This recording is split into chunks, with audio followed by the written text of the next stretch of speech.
ሰማያት 12 በር አላት ይልና ቀጥሎ ያለው በጣም ነው የሚገርመኝ። እኔ በሮቹ ሁሉ ስትዞሩ ኢየሱስ ክርስቶስ አማኑኤል መድኃኒዓለም የሚል ስም የለም።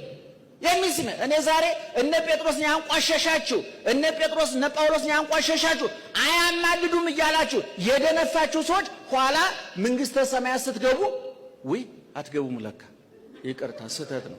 እኛ የምናውቃቸው ነን የምንገባው። ሌላ በነገራችን ላይ ከተዋህዶ ሃይማኖት ውጭ ማንም አይጸድቅም።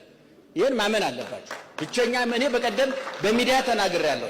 እኔ ብቸኛ የመጽደቂያ መንገድ ናት ብዬ የማምነው ተዋህዶ ሃይማኖትን ነው። እናቱን ከነልጁ አስተባብራ አስማምታ የያዘች ጌታው ለሱም ቦታውን የሰጠች ለቅዱሳንም ቦታ የሰጠች ኦርቶዶክሳዊ ተዋህዶ ቤተክርስቲያንና መንግስተ ሰማያት ወንጌላዊ ዮሐንስ እየዞረ ሲጎበኝ የጴጥሮስ በር፣ የዮሐንስ በር፣ የያዕቆብ በር እንደገና ከታች መሰረ